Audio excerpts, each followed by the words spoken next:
Prestasi tim nasional voli Indonesia mengalami penurunan kalau tidak boleh dibilang memprihatinkan. Prestasi Indonesia masih belum bangkit di Civileg 2024 yang baru saja berakhir. Timnas voli putra Indonesia kehilangan status sebagai Raja Asia Tenggara setelah 2 kali dikangkangi oleh Thailand di Civileg 2024. Pada Minggu 25 Agustus di Yogyakarta, misi balas dendam Timnas voli putra terbentur tragedi tersusul di poin-poin akhir dan itu terjadi 2 kali. Nyaris saja tidak cukup, kekalahan dengan skor 1-3 membuat Indonesia finish di bawah Thailand pada leg kedua.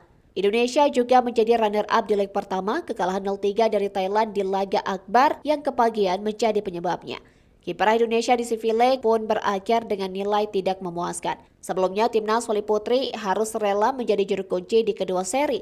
Jangankan menantang Thailand atau Vietnam, Indonesia kini buntu di hadapan Filipina. Tahun 2024 memang tak seindah tahun 2023 dalam kaleidoskop bola voli tanah air.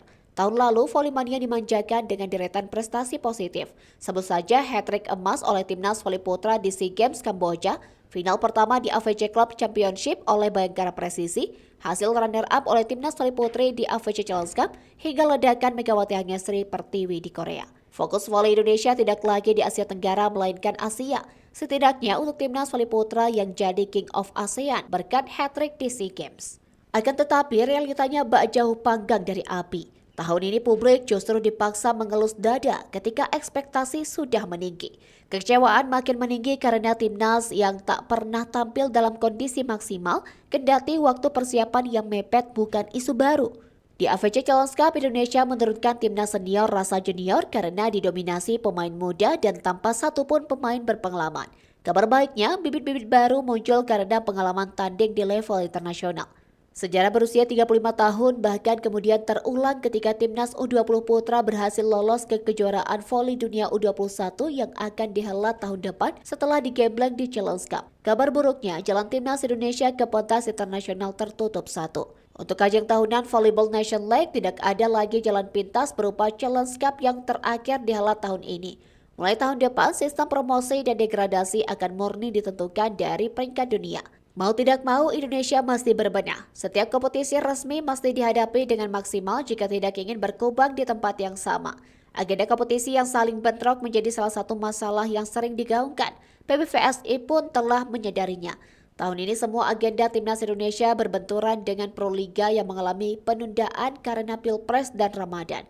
Proliga 2024 baru dihelat pada akhir April dan selesai pada pertengahan Juli, yang mana sudah memasuki periode ketika kompetisi antar negara bergulir. Persiapan menuju Civileg pun terkompromi, timnas putra tak sampai 2 pekan sedangkan timnas putri tanpa persiapan sama sekali. Imam berharap pengaturan jadwal yang lebih efektif dan efisien bisa berdampak bagus terhadap persiapan untuk agenda tim nasional. Tentang timnas voli putra yang baru saja dipermalukan Thailand di Civileg 2024, Imam masih melihat potensi besar di tengah keterbatasan. Menurutnya Indonesia kalah karena faktor yang kurang beruntung. Thailand menguasai Civileg baik dari sektor putra dan putri. Di sektor putri, Thailand masih tak terbendung dengan 14 medali emas beruntun sejak 1995 sampai 2023. Keuntungan yang dimiliki Thailand makin besar di SEA Games 2025 karena status sebagai tuan rumah. Tahun depan gantian Indonesia yang bertamu ke sana.